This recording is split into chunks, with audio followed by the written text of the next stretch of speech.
Dave and I were in the same class at the Cornell Ag School, so we had a lot of courses together. And he was always very studious, very quiet unto himself.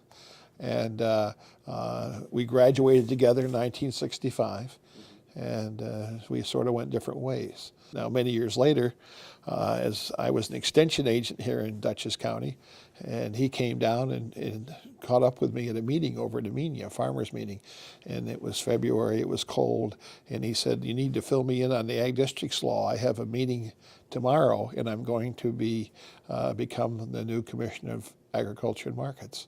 So I spent a night out in the cold and told him all I knew about ag districts, and then he went to the meeting the next day and he said it was perfect. So, well, I talked to a lot of people to get prepared for the the grilling in front of the Senate. It was kind of funny. I was then working for my father in New York City, so when I went to the ag and markets to get confirmed in front of the Senate, they said, "What are we doing with this New York City financier? We should have a farmer, an Aggie, etc." So Dave, the Farm Bureau, Dave Call at Cornell, sort of all vouched for me and said, "No, he's really a Cornell agricultural economist. He's working for his dad." Ironically, a year later, Governor Kerry asked me to go be the head of the Commerce Department, which is where I Love New York campaign and everything came out. And when I went to that Senate hearing, they said, "What are we doing with the chicken farmer being the Commerce Commissioner? We should have a financial guy." That shows you in political life you can more or less never win. He's really helped Farm Bureau out a lot, especially, he has wineries, a winery here, one in California and one in Italy, and he can blend those wines, and I think it's, the best wine in the area. Well, I know he did a lot with Julie Suarez for getting it so we could ship wine out of the state. It was so ridiculous. California could send us wine, but we couldn't send wine to California.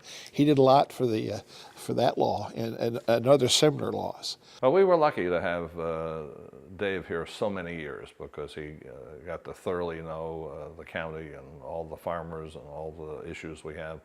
We're a kind of half suburbanizing county. When I was a kid, there were 400 dairy farms. During the time Dave and I worked together, those farms had to be repurposed. He was very much involved in all this transition and helped keep Dutchess County as rural as it has been. John is smart. And he showed it in college, and he showed it ever since then. And I said to somebody, they said, "What's the difference between you and him?" I said, "Well, John got out of college and made millions, and I got out of college and made millions of friends." So we're alike. But he's just a tremendously nice individual. Whole family.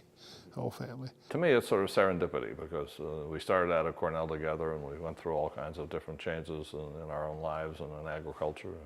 I will say Dave was able to keep a job, which I never was able very successfully to do, and retire from it.